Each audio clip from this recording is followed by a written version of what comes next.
আজকে সারা বাংলাদেশ স্তব্ধ, শোকাহত, বাকরুদ্ধ।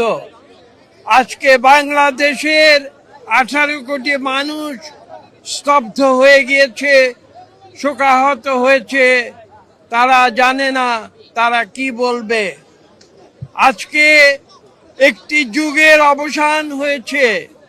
দেশনেত্রী বেগম খালেদা জিয়া, যিনি গণতন্ত্রের অতন্ত্র প্রহরী হিসেবে তার জীবনের একটি অংশ তিনি বাংলাদেশের মানুষের জন্য বিলিয়ে দিয়েছিলেন।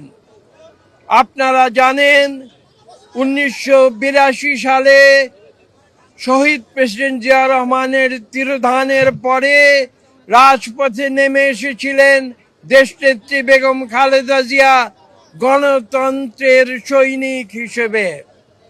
তিনি রাজপথে ছিলেন, তিনি সম্মুখের দরজা দিয়ে রাজনীতিতে প্রবেশ করেছিলেন।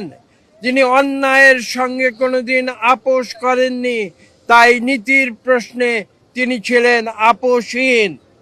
তার উপরে জুলুম হয়েছে, নির্যাতন হয়েছে, কিন্তু কোনোদিন তিনি অন্যায়ের কাছে মাথা নত করেননি, কোনোদিন আপোষ করেননি।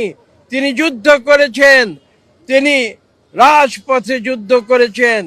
যখন 2009-এর পরে যখন স্বৈরাচারী আওয়ামী লীগ সরকারে নির্যাতন, অত্যাচার, মিথ্যা মামলা তার উপরে নেমে এসেছিল, তখন অনেকে তাকে পরামর্শ দিয়েছিল যে আপনি কেন এই কষ্ট আপনি সহ্য করছেন।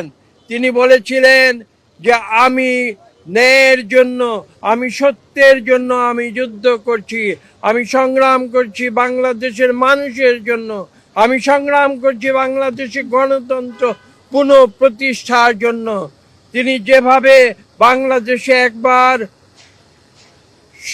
সেনা শাসন থেকে অব্যাহতির জন্যে এদেশে যুদ্ধ করে পার্লামেন্টারি গণতন্ত্র ফিরিয়ে এনেছিলেন, ঠিক একইভাবে পরবর্তীতে 2024-এর ছাত্র জনতার আন্দোলনের পূর্ব মুহূর্ত পর্যন্ত তিনি গণতন্ত্রের জন্য সংগ্রাম করে গিয়েছেন স্বৈরাচারী আওয়ামী লীগ সরকারের বিরুদ্ধে, এবং তিনি সেই যুদ্ধে নিজেকে বিজয়ী বলে তিনি প্রমাণ করেছেন।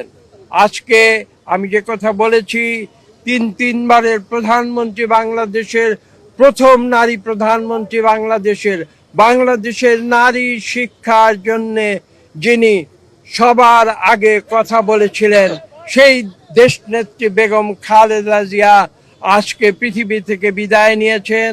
আমরা বিশ্বাস করি বাংলাদেশের মানুষ চিরদিন তাকে স্মরণ রাখবে। আপনারা সিদ্ধান্ত শিগগির জানতে পারবেন। আমরা কিছুক্ষণের মধ্যে আমাদের সভা আহ্বান করেছেন আমাদের জনাব তারেক রহমান। আমরা সেই সভায় যাচ্ছি এখন, এবং সেখান থেকে সমস্ত সিদ্ধান্ত নেবার পরে আপনাদের অবহিত করা হবে।